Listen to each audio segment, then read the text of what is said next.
এই গল্পটি সম্পূর্ণরূপে কল্পনাপ্রসূত। এর সাথে কোনো বাস্তব ব্যক্তি, ঘটনা বা স্থানের মিলিয়ে দেখা ঠিক নয়। কোনো চরিত্র বা ঘটনার সাথে বাস্তব জীবনের কোনো মিল থাকলে তা সম্পূর্ণরূপে কাকতালীয়। এই গল্পের উদ্দেশ্য শুধুমাত্র বিনোদন। নমস্কার বন্ধুরা, আমি রূপম আর আপনারা শুনছেন রূপম স্টোরি লাইন্স। আজ আমাদের বিশেষ নিবেদন রহস্যময় বাড়ি। গল্পটা শুরু হচ্ছে, শুনতে থাকুন। কোচবিহার ও ভুটানের মাঝখানে জয়ন্তী পাহাড়।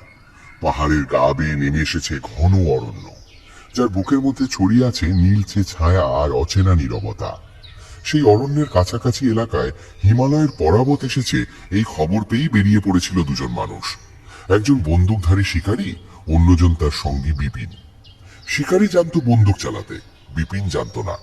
তবু বিপিন শিকারের উত্তেজনা ভালোবাসত।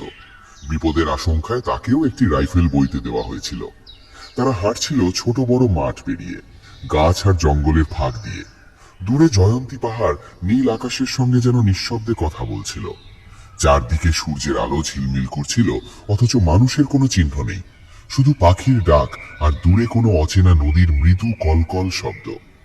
দুপুর গড়ালো, বিকেলও প্রায় শেষ। ঘুঘু, বক, শকুন সবই দেখা গেল, কিন্তু হিমালয়ের পরাবত একটিও নয়। বিপিন হতাশ হয়ে বলল, বোধহয় আমাদের দেখে তারা হিমালয়ের পথ ধরেছে। শিকারী মাথা নেড়ে বলল, না, মনে হয় খবরটাই ভুল ছিল। বিপিন দীর্ঘশ্বাস ফেলল। তাহলে আজকের ডিনার যে মাটি। শিকারী দৃঢ় কণ্ঠে বলল, এখনো হাল ছাড়ছি না। আরো কিছুক্ষণ ঘোরাঘুরির পর যখন সূর্যের আলো গাছের মাথায় মাথায় লাফিয়ে বেড়াচ্ছে, তখন হঠাৎ দেখা গেল এক গাছের ডালে বসে আছে একটি ময়ূর। শিকারীর চোখ জ্বলে উঠল। বন্দুক তুলতেই বিপিন আতঙ্কে তার হাত চেপে ধরল। আরে, ময়ূর মারতে যাবে? ময়ূর দেখে লোকে কবিতা লেখে। শিকারী ঠোঁট বাঁকিয়ে বলল, তো ময়ূরের মাংসে চমৎকার কাটলেট হয়। বিপিন সঙ্গে সঙ্গে হাত ছেড়ে দিল। তাহলে কবিতা যাক চুলোয়, মারো মারো। ঠিক সেই সময় ময়ূরটা সব বুঝে নিয়ে ডাল ছেড়ে উড়ে পাশের জঙ্গলে ঢুকে পড়ল। বিপিন আফসোস করে বলল, কাটলেটও পালালো। দুজনেই ময়ূরের পেছনে ছুটে ঢুকে পড়ল বনের ভেতরে। বনটা খুব বড় নয়। অল্প পথ এগোতেই বন শেষ হয়ে খুলে গেল একটা ছোট মাঠ। ময়ূর আর দেখা গেল না, কিন্তু সেখানে দাঁড়িয়ে তারা যা দেখল তা দেখে দুজনেই বাকরুদ্ধ। ঘন জঙ্গল, বন্য পশুর এলাকা, তার মাঝখানে দাঁড়িয়ে আছে একটি দোতলা বাড়ি। নতুনও নয়, আবার ভাঙাচোরাও নয়। দোতলার বারান্দায় সারি সারি খড়খড়িওয়ালা 12টা দরজা, সব কটাই খোলা। নিচতলায় অসংখ্য জানালা, সেগুলোও খোলা।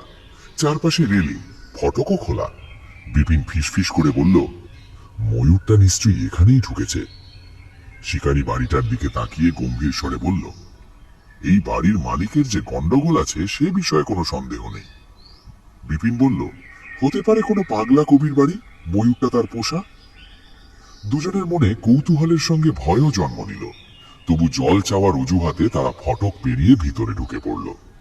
বাড়ি আর ফটকের মাঝখানে বিস্তীর্ণ জমি, কিন্তু ফুলের বাগান নেই, আছে শুধু আগাছা। একতলার জানালা দিয়ে উকি দিয়ে দেখা গেল ঘরের ভিতর আসবাবপত্র ভরা, পরিষ্কার পরিচ্ছন্ন, কিন্তু মানুষ নেই। বিপিন ফিসফিস করে বলল, সব ঘরই ব্যবহার হয় মনে হচ্ছে। শিকারী অবাক হয়ে বলল, কিন্তু লোক কোথায়? ডাকাডাকি করা হলো, বাড়ি জুড়ে প্রতিধ্বনি উঠল, কিন্তু কোনো উত্তর এলো না। অবশেষে সিদ্ধান্ত হলো ভিতরে ঢুকতে হবে। উঠোনে ঢুকে দেখা গেল চকচকে মেঝে, চারদিকে দালান। সিঁড়ি বেয়ে তারা দোতলায় উঠল। প্রথম ঘরটি বৈঠকখানা, তাকিয়া সাজানো, দেওয়ালে ছবি, বড় আয়না, ঝাড়বাতি, এক কোণে বড় আলবোলা ও রূপোর বাঁধানো হুকো। সবকিছু প্রস্তুত, মানুষ নেই। পরের ঘরটি শয়ন কক্ষ, দামি বিছানা, জামা কাপড়, আলমারি, যেন কেউ নিয়মিত এখানে থাকে, কিন্তু সে কোথায়? শয়ন কক্ষের ভিতর দিয়ে আরেকটি ঘরে ঢুকতেই আচমকা ঠান্ডা হাওয়ার ঝাপটা লাগলো। দরজা ধাক্কা খেয়ে খুলে গেল, আর দালান থেকে ভেসে এলো দ্রুত পায়ের শব্দ। সঙ্গে সঙ্গে বাতাস ভরে উঠল বেল ফুলের সুগন্ধে। শিকারী চাপা গলায় বলল, শুনলে? বিপিন গলা নামিয়ে বলল, পায়ের শব্দ আর এই গন্ধ। ঘরের ভিতর তাকিয়ে বোঝা গেল এটি কোনো তরুণীর ঘর। সাজগোজের জিনিস, শাড়ি, ব্লাউজ সবই আছে। হঠাৎ শিকারীর চোখ ঝাপসা হয়ে এলো। জানালার বাইরে তাকিয়ে সে বুঝল সূর্য অস্ত যাচ্ছে। বিপিন আতঙ্কে বলল, সন্ধে হয়ে যাচ্ছে, এক্ষুনি বেরোতে হবে। তারা দৌড়ে ফিরে এলো বৈঠকখানায়। সেখানে আরেকটি ভয়ঙ্কর দৃশ্য।